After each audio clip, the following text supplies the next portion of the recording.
lovelies. I trust you're having a beautiful time. God bless you.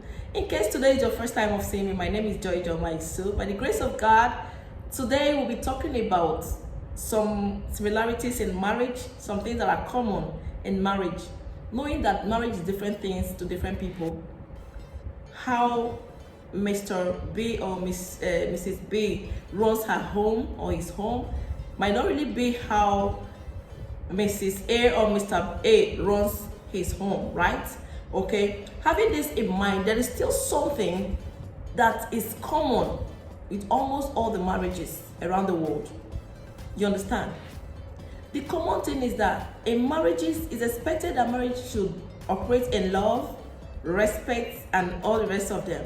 So, but it takes both parties, the couples, to understand their places, understand what is expected of them in that marriage, for that marriage to blossom. Do you understand? Because marriage is ordained by God, and because God is the originator of marriage, He has a manual for it. And that is why, even before you get into marriage, you must first of all ask God if this is the right thing, if this is the right step, if you are in the right place, if this person you're having, maybe a relationship with is actually the right person for you.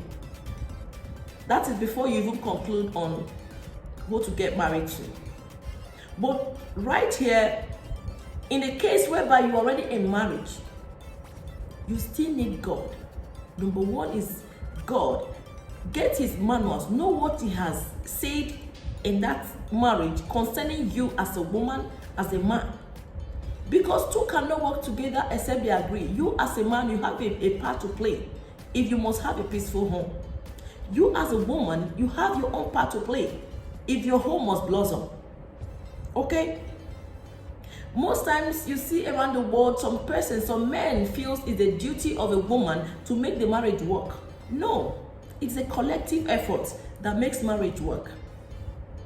All right?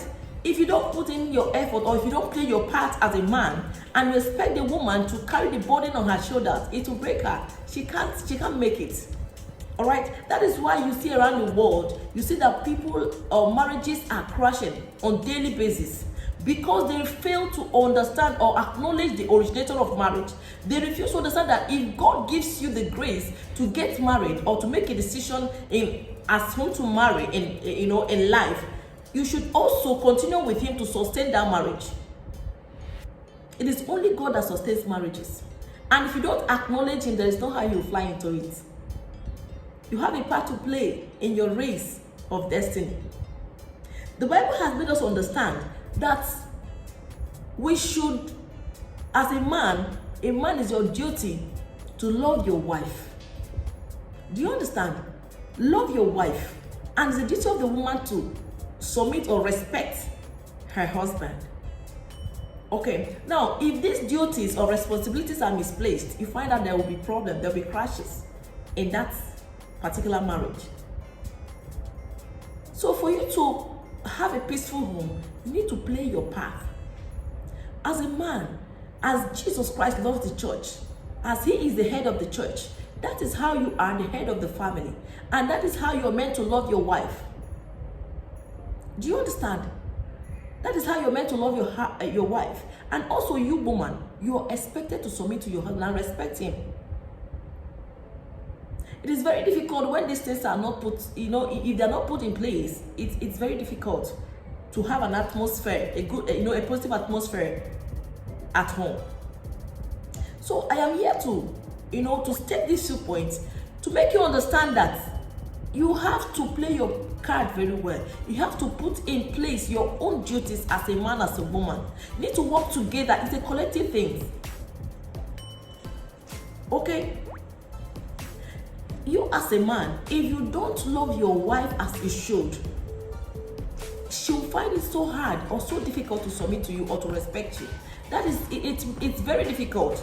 If you don't play your roles, you expect the other party to play their roles. That is where the difficulty comes. That is where the lack of understanding comes. You see yourself misunderstanding yourselves. You see yourself, creating hell for yourself in your home. Do you understand? And when the home is not conducive, Everything, even the children will be affected. Your career, your destiny will be affected negatively. Negatively. As a man, the way you love your wife should be exactly the way you love yourself. Do you understand? If you love yourself, you should be able to love your wife because she's part of you. God created a woman. He made her your helpmeet, and he was actually made through your rib, which means she's part of you. If you understand these responsibilities, you understand your place in that marriage, it will be a peaceful place. It will be enjoyable. Do you understand? So, but if you don't see yourself, if you don't see your wife as yourself, you keep maltreating her, you do all manner of things to hurt her, you find out that there won't be peace in that home. You find out that she will not have that zeal or that mind to submit to you or to respect you. Okay? So it's very important for us as people that God have designed or created to fulfill destiny in marriage to understand our responsibilities, understand our place, understand the things that God has assigned us to do in that union, in that marriage, and then put it in place. So that marriage will be, a heaven on earth for each of us. It will also be conducive for your children, because the negative atmosphere or negative environment affects children both mentally, academically, and otherwise. It affects them so deeply, even deeper than it affects you adults. Okay? As adults, it's expected of us to do what? To try and adjust. Do the things that is right. Because when you do the right thing, you get the right result. Alright? Thank you for watching this video. I believe this video could be of help, or it could be of help to someone else. Maybe you are in your heaven on earth home. You can actually share it to others and be a blessing. Okay? Thank you. Bye.